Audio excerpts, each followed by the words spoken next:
On rappelle ici la fin de la première vidéo. Voilà, ça c'est la variable aléatoire qu'on étudie.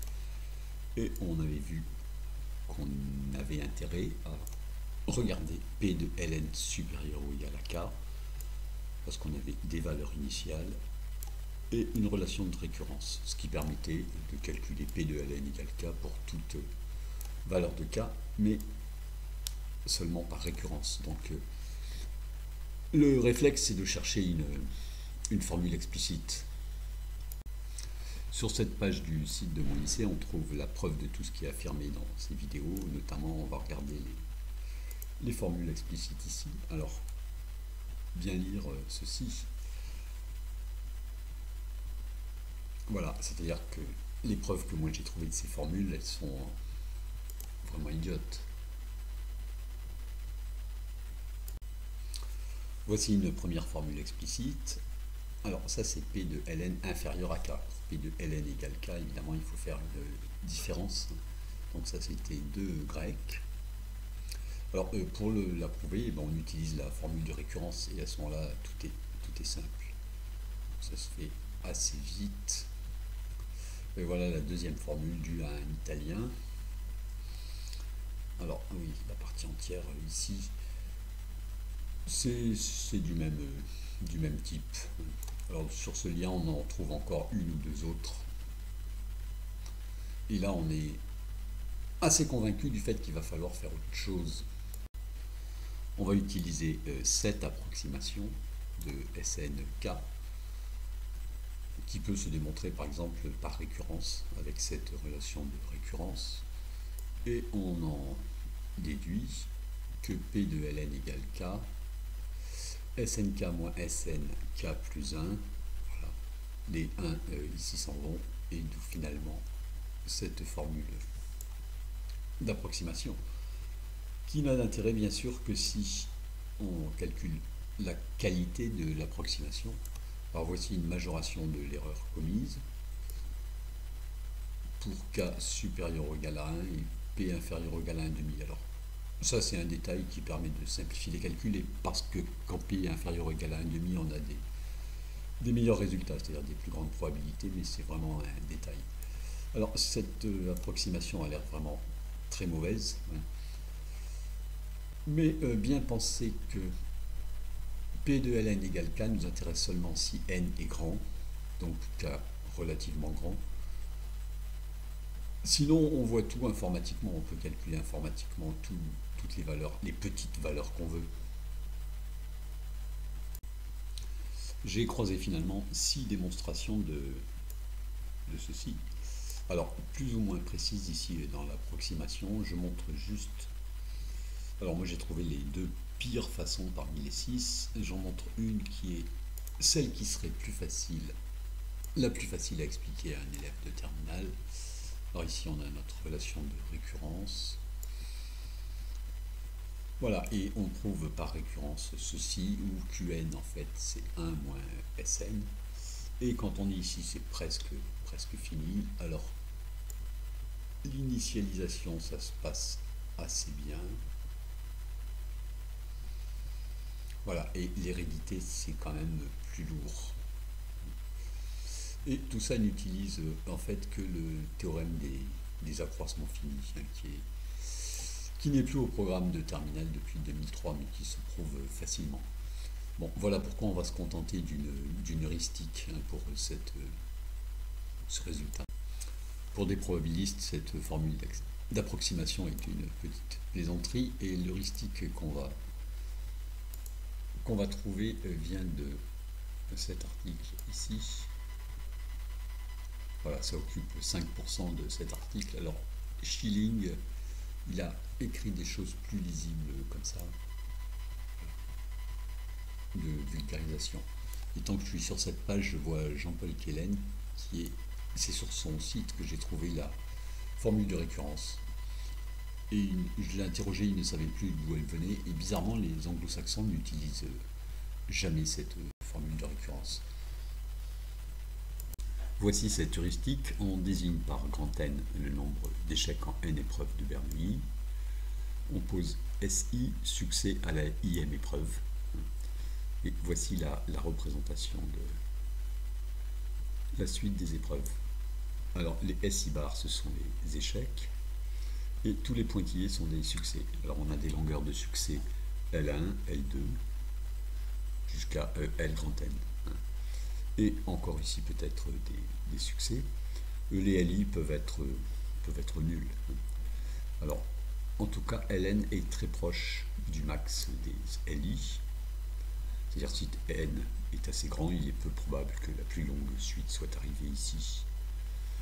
Alors, si x est plus petit que n, la probabilité de LI dépasse ou vaut au moins x, c'est p puissance x. Ça veut dire qu'on a eu x succès. D'où la probabilité de LI inférieure à x, c'est 1 moins p puissance x.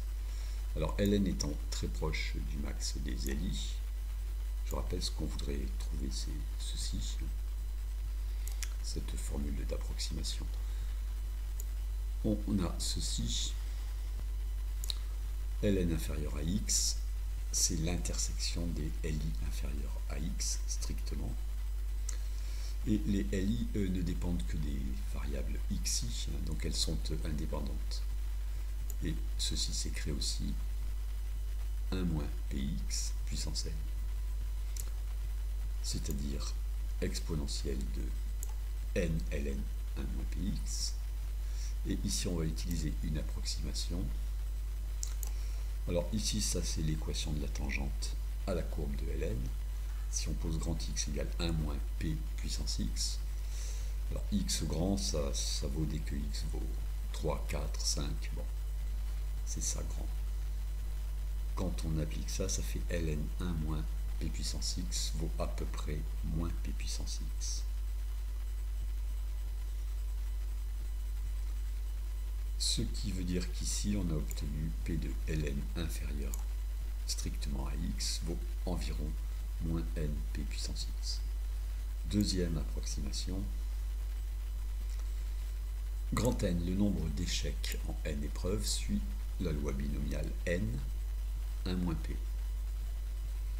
1 moins p, c'est la probabilité d'un échec, et on approxime ici grand N par son espérance, qui est n fois 1 moins p. Et quand on remplace ici, on obtient exactement cette formule. C'était de lui. Moi, franchement, je ne sais pas rendre tout ceci rigoureux. Alors, on va regarder maintenant des feuilles de tableur. On a représenté P de ln égale K et son approximation exponentielle. À gauche, jusqu'à n égale 1300 environ, et à droite, jusqu'à n égale 100. Alors, ce sont les mêmes courbes que celles qu'on a déjà vues, mais toutes sont doublées, puisqu'à chaque fois on a la courbe et l'approximation. Bon, on voit ici une grande proximité, ici beaucoup moins pour les petites valeurs de n. Alors il y a même une courbe ici, c'est P de ln égale 0, alors ça c'est, celle-là est vraiment à part. P de ln égale 0, c'est 1 moins P puissance n, c'est que des échecs. Celle-là, elle n'a même pas d'approximation exponentielle. Alors, une remarque ici, on peut constater qu'à chaque fois, c'est P de ln égale K qui est au-dessus de l'approximation exponentielle. En tout cas, si n est entre xk et xk plus 1, c'est une notation qu'on verra après. Par exemple, pour cette valeur de k ici, xk c'est l'abscisse à gauche et xk plus 1 l'abscisse à droite.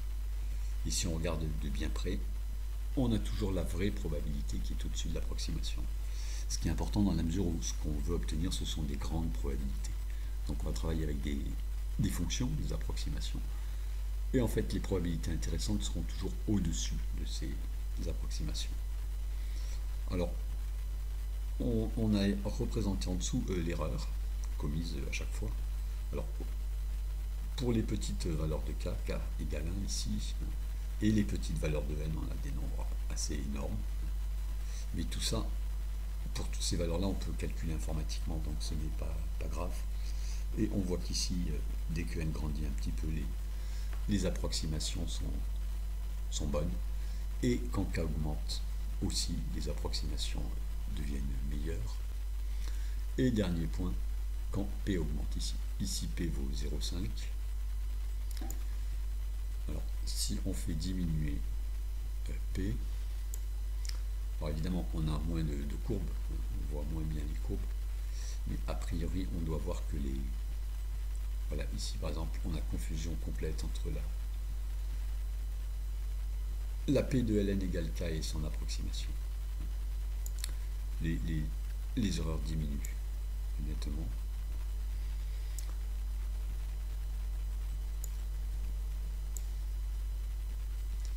Voilà, on a des confusions complètes entre les courbes et les approximations ici, presque complètes là, alors que n ne vaut que 70. Et inversement, mais ce n'est pas trop ce qu'on va regarder, si P dépasse 0,5, on ne voit pas grand chose. À ce moment-là, l'approximation est vraiment beaucoup moins bonne. Évidemment, on a plus de courbes, mais on ne voit finalement pas grand-chose ici. Sinon que là, les approximations mettent plus longtemps à devenir correctes.